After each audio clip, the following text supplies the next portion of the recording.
Happy politics and welcome to February of 2022 and what promises to be a very busy week indeed. And it's almost unfortunate we couldn't record this tomorrow because that is 2222, which unfortunately is not on a Tuesday. Sometimes the universe just doesn't line up the way you'd like, Jordan. There's so much to talk about this week, and I forgot to introduce us. My name is Maclean K. I'm the editor-in-chief of the Orca. That's how much there is to talk about this week. And I'm joined in a socially distant manner by... Jordan Bateman, Independent Contractors and Businesses Association, and ready to be wrong on yet another series of predictions, this time on the BC Liberal leadership race. All right, well, let's hold those till the end. Okay. In part to retain our viewers, and in part because, well, you know, it's good to end. It's a fun thing to end on. Let's start with a ruling by the BC Court of Appeal. I'm talking about the injunction, the Teal-Jones injunction, or excuse me, Teal-Cedar against the protesters at Fairy Creek. Jordan, I encourage anyone who's listening or watching this to read Vaughn Palmer's piece on this. It's excellent. Rob Shaw's piece on this. It's excellent. Or both. You're allowed to read more than one thing. Great, but Rob's on the Orca, so it's back. You're allowed to read more than one thing, British Columbia. It's okay. That's true. Read both. Good advice. But both Vaughn and Rob will tell you the same story, which is the facts of the matter, that this ruling is a stunning reversal. It essentially wipes out the previous court ruling off the books, ruling the judge erred on several significant factors.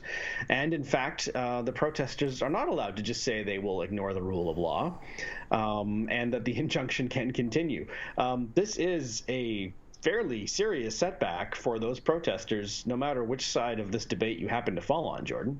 Yeah, I'm really going to cry myself to sleep for the Fairy Creek protesters tonight. Boy, what a terrible thing for them. No, they got spanked pretty bad in court. First of all, I'm not sure what the procedure is for judging BC Supreme Court justices' performances. But a court of appeal finding no less than 5 significant errors in your judgment cannot be a great thing for a judge on the BC Supreme Court. I do wonder, does the Chief Justice look at these things after and be like, Because when that decision first came out, which basically said, oh, we can't enforce this injunction anymore because it's such bad reputation for the court, and basically walked away from the rule of law, virtually everyone in the province who was not at the Fairy Creek protest went, wait, what? Hold on a minute, this doesn't seem right. There's a rule of law, there's an injunction, the RCMP enforced the injunction and put up with a lot of BS from these protesters, which the Court of Appeal helpfully laid out. Virtually most normal people in British Columbia were like, that doesn't seem right to us. And then it goes to the Court of Appeal, and sure enough, first of all, they act quickly, which courts of appeal never do. And then come up very candidly and all these different errors and turn it over and highlight exactly what's going on in Fairy Creek in a way that frankly not even the news media has done a great job of. Very interesting result. And like I said, I do wonder, is there in sports, if a referees have a bad game or bad seasons, they're reviewed and there's some sort of accountability. Does that happen for Supreme Court justices? I certainly hope so, because in this case, clearly a lot of errors have occurred. Well, yeah, it very much looks as though in the initial ruling, the judge sort of ruled what he wanted, and did not actually, as you say, 5 significant errors in interpreting the law is a pretty stunning and serious rebuke, including, perhaps the most serious one, underplaying the importance of the rule of law, which is of central importance, one would think. And again, you can be unhappy about this ruling, that's fine, but the protesters essentially saying, well, we don't care, the rule of law doesn't apply to us, which was all pretty close to verbatim. Of course, that should be a central matter in this dispute, I would think. And you can be upset about the ruling and still agree that, well, of course, the rule of law has to. If we don't have that, then we have nothing. Yeah, no, exactly. So the judges, the Court of Appeal kind of made it clear. Look, protests are part of a healthy democracy. Criminal conduct is not. And I think we all said, amen. Yeah, that makes sense to us, right? Okay, yeah, of course, protests, healthy democracy. Criminal conduct is not. in the circumstances of this case, the injunction is all that stands between Teal Cedar and a highly organized group of individuals who are intent on breaking the law to get their way. And Rob does a good job in the Orca piece of outlining specifically what was happening there, taking it directly from the court judgment. So this isn't Rob driving up there and seeing it. This isn't hearsay from anyone else. This is like the Court of Appeal looking at the evidence and saying, this is what's happening. They've raised $1 million on social media. They've deployed drones. They're resupplying their camp with helicopters. They're sophisticated, committed, well-organized, flagrantly breaking the law by digging trenches in the roads, locking themselves into devices encased in concrete, constructing barricades, in one case covered with human feces and jars of urine, suspending themselves 30 feet over roadways, occupying trees, harassing employees, and vandalizing equipment. None of that is a peaceful protest. That is all breaking the law over and over and over and over again. And, you know, RCMP officers having to go in, putting themselves in danger in order to extricate people from these dangerous situations themselves that they themselves will put themselves in. So, yeah, it was nice to see the Court of Appeal, refreshing to be honest, to see the Court of Appeal very strongly come out against the so-called Rainforest Flying Squad. You know, these are obviously very well organized protests that get a lot of money from the United States and British Columbia as well, but from Americans. They get very nice supportive tweets from various American celebrities and eco-activists, but they're breaking the law. And again, there are peaceful ways to protest. Mm-hmm. You know, you're not far from Victoria. You can protest on the ledge grounds. You can do all sorts of things without having to actually dig up roads, harass people, vandalize equipment, and cover yourself in human feces and jars of urine. Well, and then this is not a matter that the court touched on, and because it's not a matter of law, it's a matter of good taste. But if you're going to call yourself an Indigenous land defender, and the local First Nation has politely asked you to leave over and over and over again, and in fact is the one that has contracted Teal Cedar to do some of this logging on their traditional territories, you are at the very least a hypocrite. Yes. There are other words we can use, but I mean, we could establish that as a bare minimum. You can disagree with the First Nation and tell them all the many reasons why you think they're wrong, but you can't call yourself an Indigenous land defender when the Indigenous community whose land you're on keeps telling you to please leave. They don't need your help. Yeah. And in fact, that First Nation wrote letters to the Capital Regional District begging them to help enforce and keep folks off it. Like, you know, it's one thing to butt up against one level of government, like, you know, if you're going up against the province of British Columbia or whatever, mm-hmm. but you're also doing it against the Pachutet First Nation. So it's like a double thing. It just blows my mind that these people get the kind of love and social media accolades that they do. Clearly, they don't deserve it. They're putting people at risk and breaking the law. So it was nice to see the courts, for once, uphold that. But again, I do wonder about this original Justice Thompson. Are there repercussions for this kind of thing? Or, I can't imagine a judge likes to see their rulings overturned. I would think that would be kind of embarrassing to them. So hopefully this is a learning moment for that justice as well. Speaking of breaking the law, the other big story in the last week or so, especially for those of us who are poly nerds, and let's face it, if you're watching the show, that's you, where the trial of former clerk of the legislature, Craig James, is never been short of headlines when it happened, and it's been an interesting read so far. Now, there's been some interesting developments this week, which kind of were floated in the media and then kind of disappeared from the public eye. And I'm talking, of course, about quote unquote potentially exculpatory evidence, which was going to be examined, and then we haven't really heard about it since. I'm not suggesting anything untoward. We just haven't heard anything about it since. Jordan, I think you have a theory here. Yeah, so this is interesting. I feel like there's two trials going on right now. There's the Craig James trial that we see in public, and then there's mm-hmm. something happening behind the scenes with these documents that the media aren't allowed to see, and therefore the public have not been able to see. First of all, I want to shout out Bob Maclean. Bob Maclean went to court and applied to have this trial webcast so that everyone in British Columbia could see it. At a time when there's COVID restrictions as far as accessing courtrooms, I thought that was a very noble effort. He was turned down cold by the BC Supreme Court, but still I appreciate anything that gets more public scrutiny. I'm going to give a shout out to. Now, early on, so Kate Ryan Lloyd, the current clerk of the House, clerk of the legislature, is testifying against, and kind of awkwardly, against her former boss. And in the middle of this, there's a break. And the prosecutor, so David Butcher, the guy responsible to try to get a conviction against Craig James, comes forward and says there's potentially exculpatory material. Now, 5 years ago, pre-true crime podcasts, I didn't know what the word exculpatory meant. Now I do, thanks to Serial and all sorts of other true crime podcasts. Exculpatory means documents that kind of prove that the defendant should get off, that the defendant is not guilty. Here's my suspicion. For a long time, there's two kind of separate tracks to this. There's what we'll call the wood splitter track, which is weird expenses that may or may not have been covered under the code of conduct, or suits, cushions, things like that. And then there's this $250,000 payment that the legislature made for long-time service. James has repeatedly said over and over again, and by the way, it's been 4 years since this started. So 3.5 years. This, my God, you're right. This is not a short thing. This has been a long time. There have been a lot of interviews, a long time special project. This has gone on for a long time. And I do have issues with the slow speed of justice in this case.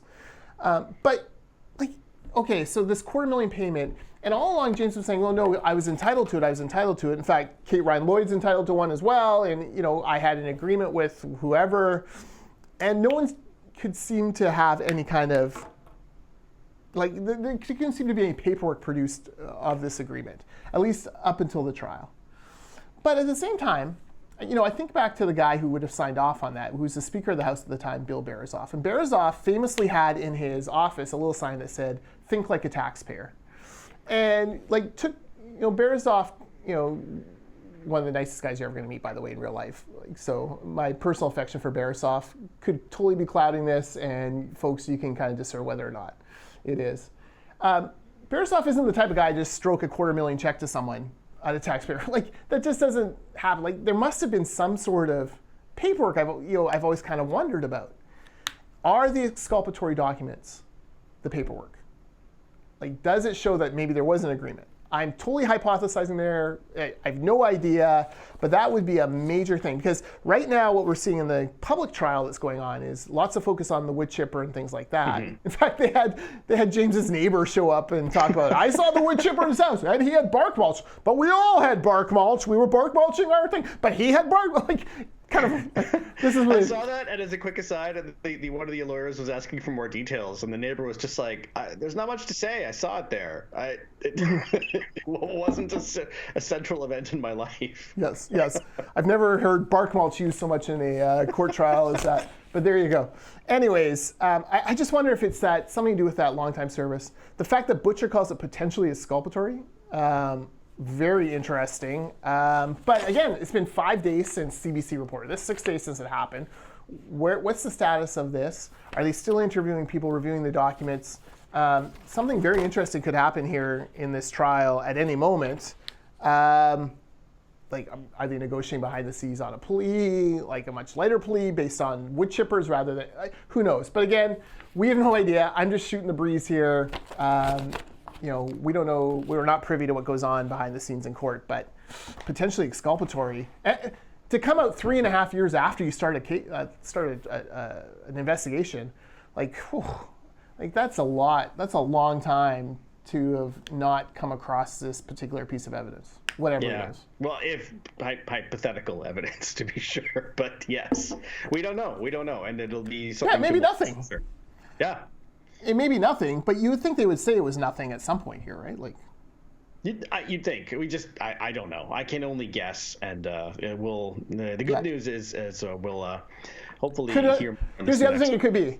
Maybe they discovered that there used to be a forest on the legislature grounds until 4 years ago, and then it disappeared. But Maclean, you've been around there a lot, and I think you would have seen the trees at some point, right? I would have noticed, I think, and you would certainly have heard the wood splitter, which apparently is quite noisy. But speaking of noisy, Jordan, we should talk about what is apparently happening in Ottawa right now with the leader of the opposition, Erin O'Toole.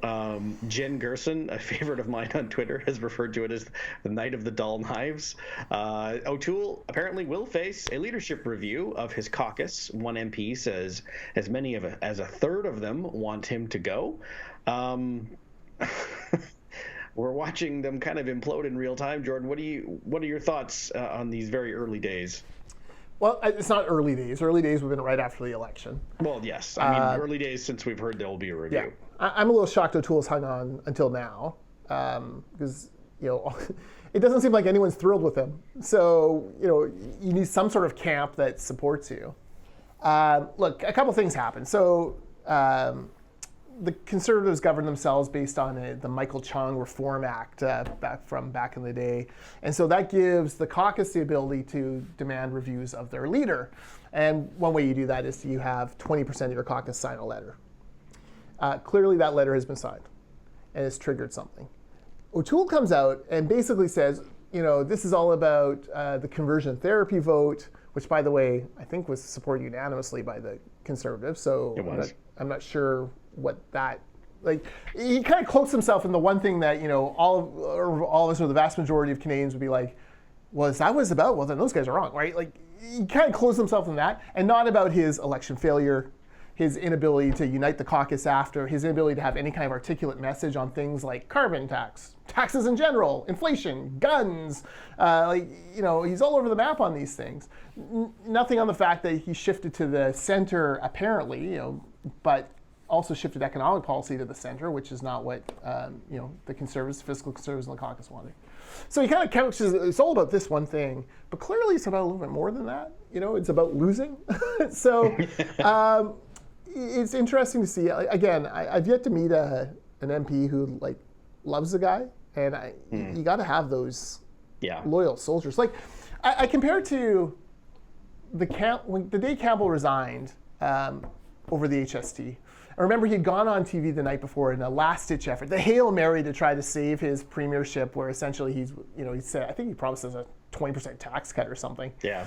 And it fell flat, and the media saw it for a very cynical ploy, and caucus was like, okay, it's over. Still, cabinet ministers, you talk to certain cabinet ministers who were there, they'll tell you people around the table were crying when Campbell got up and announced he was going to step down.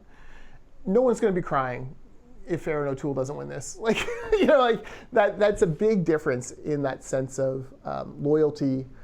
And I don't know, man, loyalty's forced in winning. That's the problem, right? Trudeau's folks are loyal to him because they believe he's the only reason they're sitting there. And you just had never had that as if you're Erin O'Toole. Plus, he got the kind of presumptive favorite, Poilievre, out there, who the base absolutely loves. I'm not sure how he resonates with real Canadians, we're all real Canadians, but everyday Canadians, non-political Canadians. So you've all these things kind of hanging around there, and I don't know how O'Toole survives. Well, even Doug Ford refused to rule out the idea of running for federal Conservative leader. And this is a person who's not only premier of Canada's largest province, but has his own election to worry about this year. So, for him to say anything other than no is actually pretty eye-opening. So I agree with your assessment. It's, when we first started talking about, will O'Toole survive to the next election? My response at the time was, look, the Conservatives cannot be the party that has a leader and then knifes them after an election, because that cycle, that is a vicious cycle that will take forever to get out of. And all it does is undermine confidence in the party. But equally, if you don't have the right person, you don't have the right person. And you're quite right to point out that it doesn't look like he's inspired a ton of confidence in the room, or sort of just generally. And if you're the Liberals, this is a gift. Yeah. Liberals govern longest when the other parties are in disarray, and right now that is absolutely the case. I did have a laugh. Andrew Coyne, so O'Toole says, Tories have a choice. We don't want to become the NDP of the right, which is a great statement because it sort of ties in like, the NDP are this rump that never formed government and have no hope of ever forming government, and we don't want to be like them. Okay. Coyne, though, points out that the NDP have been fairly successful at getting the Liberals to steal their positions. Far more successful at getting the Liberals to steal their positions than the Conservatives have at getting the Liberals to steal theirs. Absolutely. Okay. Still, I would point out that, how long has Trudeau been Prime Minister now? 7 or 8 years? Before that, we did have a decade of a Conservative Prime Minister in this country. So it's not like it's ancient history. And things change fast. Yeah. And inflation is happening, interest rates are about to rise, affordability is a mess. Trudeau still sticks to shoveling money off the back of the truck. He only knows one trick, and that's to spend. And at some point, fiscal responsibility and conservatism will come back into fashion. It'll have to. And it'll either be a Paul Martin type who tries to bring it back as a liberal, or it'll be a conservative type who suggests it, and the country's economic system will be on its knees and just, we have to do it. Yeah. So, the problem with O'Toole is that he went into an election promising to spend more money than the free spending liberals. And he went into an election and couldn't answer the simple, backed away from his platform promise on gun control on hour one of it. And then let it be a 6-day story because he couldn't make it. He's the guy who said he wouldn't tax carbon and then proposed a carbon tax. And so he just, it's just such weak, when you stand for nothing, you fall for everything. And that's the sense I think a lot of rank and file Conservative members have about Erin O'Toole.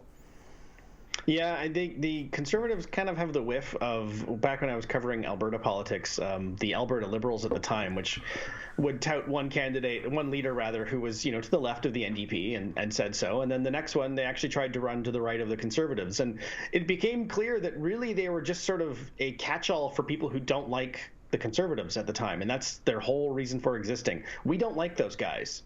We'll say whatever we think you will like if you stop voting for them. Voters don't respond to that. They don't. They want to know what you're going to actually do instead of just not being those guys. And so that is the trap the Conservatives risk falling into, I think. I'd argue with that a little bit. I don't think they're like the Alberta Liberals, in that the Alberta Liberals have never governed, never will govern, never had a home. You're right. And the Conservatives are one of the two prestige brands who have governed this country at some point. And not as much as the Liberals, the so-called natural governing party. But, it's a little bit different in that. I have no idea what a future Conservative leadership race looks like. Is Poilievre ready to go, willing to go this time? It's all up in the air. But my sense is, 30% of a caucus don't sign a letter unless they feel pretty sure that there's someone better in the wings. Well, I mean, Poilievre looks like someone who would go. Leslyn Lewis has disappeared. Maybe someone like Michelle Rempel-Garner, and there might be a name from the past or the sidelines that pops up, like a James Moore. And by the past, I just mean a former MP. So you never know. It could be this could be what we're talking about in the fall. I'll bet you a lot of money it will not be James Moore running. I saw James a few months ago, and that guy is happy to be out of active politics. So. Well, I don't blame him. That is a long flight. And speaking of active politics, it doesn't get any more active. Hell, speaking of choosing a new leader, that's what's going to happen on Saturday with the BC Liberals, as the more than 300-day campaign will come to an end. I can hardly believe it. There's a small part of me that doesn't. And it all comes down to Saturday. Before we get into our predictions and how we think it will go, is there any what have you been hearing in the last few days? Is there any sort of intel or how spicy takes or saucy gossip, Jordan? Well, they're all going to win. So that's hard to believe, but somehow they're going to do it. Mm-hmm. It's all I've heard, and I'll preface this with this. My predictions are always wrong, so do not bet on this because I will be wrong. Hashtag freezing cold takes. They're old takes exposed on Twitter. They're already waiting for me to talk about this. I'm always wrong on these kind of predictions. My general sense of it, though, is that people think Lee's vote is collapsing. But that's coming from other campaigns, right? So it's easy for them to say. there is a sense that perhaps a Gavin Dew or a Val Litwin might be in third place. I would lean to the Dew campaign in that spot simply because I think they've been better organized and more methodical in how they've been going after stuff. There's a lot, and then there's this kind of sense of some savvier members who want to reward certain candidates with votes, not because they think that they have enough to get up over the top, but because they want to make sure that they know they're included and valued in the coalition. And a Val Litwin's a good example. A Renee Merrifield, people with pretty bright, promising futures in the party. So there's all these kind of elements going on. But look, my general sense is Falcon's campaign is the most experienced, most organized, probably has the best sense of the list, signed up the most members. So I don't know. It's just hard for me to bet against them. Yeah, I would agree in that it's hard to see. I don't think anyone can sit here and say that there's a favorite other than Kevin Falcon. We've talked about this before. With the vagaries of a ranked or preferential ballot, it can be really hard to say how it all breaks down.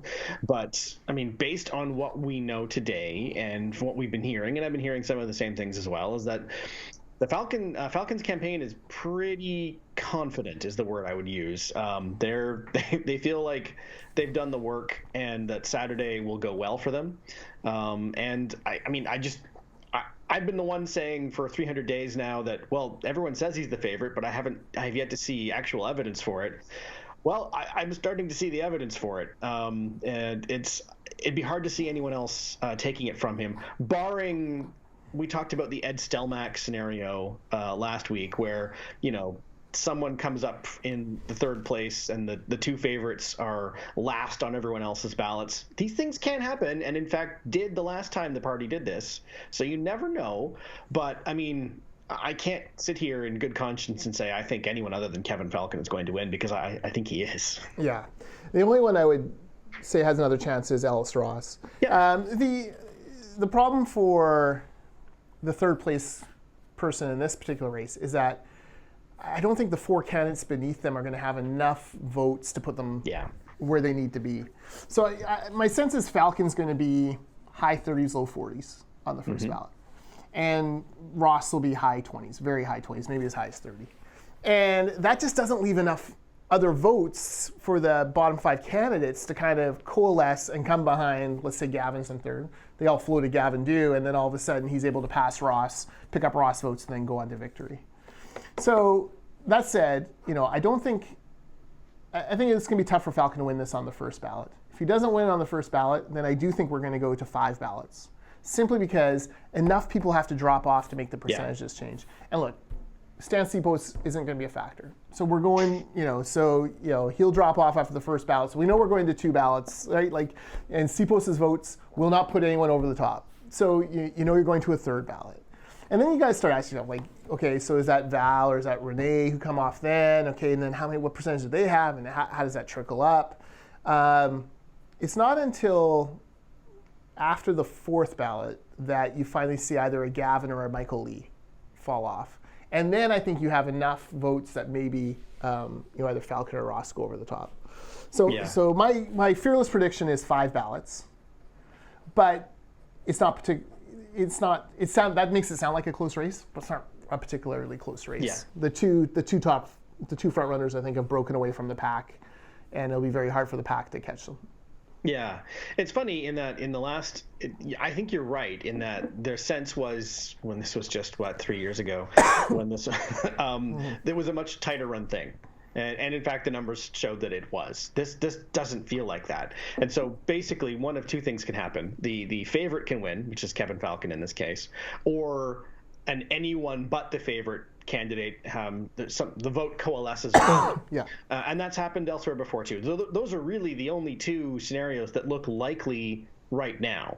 And I think the way the numbers will look at that anyone but the favorite candidate would probably be Alice Ross.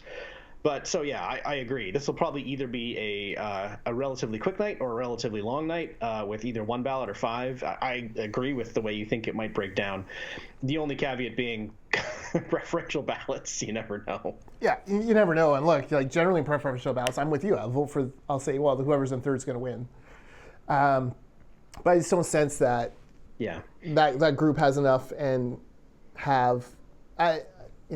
look, whoever's supporting Val isn't going to go to en masse anywhere else. Like they'll kind of split because Val has made it very clear that he doesn't like backroom deals, which in a preferential ballot severely hamstrings your ability. Like if you're not making a deal with another candidate, like I'm not sure what the plan is there. So my sense is Kevin Falcon will be the leader after 5 ballots, which sounds close but really won't be that close. With the big asterisk that, I don't know, like a lot of people I talk about Ellis Ross, and I've been super impressed with him and his campaign. I think he's picked up more support among the kind of, previous members of the BC Liberal Party, the ones who were already signed up, than maybe most people expect. But that sign-up advantage by Falcon is hard to overcome. Yeah, and no matter who wins on Saturday, you bring up Ellis Ross. I think that given the at least comparative success so far of his campaign, that no matter who wins, Ellis Ross will be a central figure in the party moving forward, either as leader or as one of the more important front bench members. If Kevin Falcon doesn't win, who knows? He may not run again. But with Ellis Ross, I think he's kind of cemented his future as a central figure in BC politics for some time to come, even if he's not the leader of the opposition. Yeah, I agree. It wouldn't surprise me if Ellis Ross does the first question in question period. Going in whatever the first sitting day is, because if it is Falcon who won, he can't ask a question. He can sit on the floor of the House as a former MLA apparently, but he can't ask a question. It would make sense to try to bring Ross into the fold as quickly as possible, or Ross is the leader, in which case, of course, he's going to ask the first question. Yeah. We should note Jordan Sturdy came out and endorsed Gavin Dew this week. Yes, yeah, and that is worth mentioning. And I think that's the first MLA to go to someone other than Falcon or Ross. Michael Lee. Michael Lee has some endorsers? Yeah. Okay. So, but still, it does show that Gavin has a bit of momentum going. Sturdy, like razor close riding too, like West Vancouver Sea to Sky, Squamish. That's right. Yeah, and was actually declared green on election night. Yes. Which broke Green Hearts, which would have been their Lower Mainland beachhead, but it was not to be. I want to say something like 30 votes. It was razor thin. Yeah, landslide Sturdy, we call him in the. We don't say landslides anymore, but for the obvious reasons. But that's a good get for Gavin, and it's a sign that his campaign has worked hard to bring a message of renewal in a way that has not alienated this, sitting MLAs. And, I don't get the sense from any MLA I've talked to that, they feel offended by things Gavin has done. Like, they like the fresh ideas I've been super impressed with the Dew campaign from the start. Great people involved with it. Tyler Pronick, Ali Blades, obviously Gavin and his wife Erin as well. Like, they've done very well, and I think have overperformed as a campaign from where I think most people would have had them at the very beginning. At the very least, we'll know one way or the other on Saturday. If you're watching us and you enjoyed the Twitter Spaces we were doing after, was it 4 of the 5 debates? Or 3 of the 4, I can't remember. Mm-hmm. We'll be doing it again on Saturday after whoever wins, whenever their speech wraps up on, I think, BC One and or the website. No reason to compete with the new leader. Join Jordan and myself at Jordan Bateman on Twitter because you have more Twitter followers than me, you jerk. And hopefully some of the candidates and, in fact, the leader will stop by where we can get the inside story and what happened and what we think will happen next. It's going to be fascinating. Either way, no matter who wins, they'll be at the legislature on Monday, as you say, either to sit and watch from the sides or to sit in their seat if it's Renee Merrifield, Ellis Ross, or Michael Lee. And so we'll get a chance to speak to them in person then. Yeah, a couple questions. So is there a budget coming up third week of February as a parliamentary? Yes. How come I haven't been invited or have received any information as a stakeholder? There is I don't know if it's public yet. They are working on doing an in-person lockup this year because First of all, because they think it's safe, but second of all, the virtual lockup last year was a technical disaster. That did not work, despite the best efforts of the people behind the scenes, and that just can't happen again.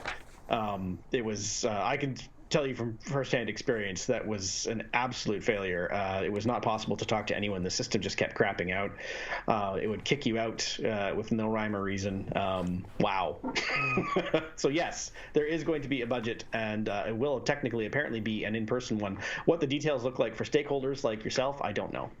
I'm going to have to find that out. But first, before this gets published, I will be booking a ferry in a hotel room because last year I got stuck on a later ferry, and that's no fun. Anyways, so back to the Twitter space. Follow us on Twitter at Jordan Bateman. And then what will happen is about 7:15, whenever the leader's finished, it'll pop up in your little Twitter Spaces app. You can listen in. You can even, it's basically like an old-fashioned radio call-in show kind of thing. And hopefully some of the candidates will grace us with their presence one last time. And I will suck up endlessly to them as far as what a great campaign they ran and how impressive they were, et cetera, et cetera. And Maclean will ask the hard-hitting questions about the future going forward. That's our role. That's right. All right. Until Saturday, we'll see you then. He's Jordan Bateman. I'm Maclean K. Happy politics.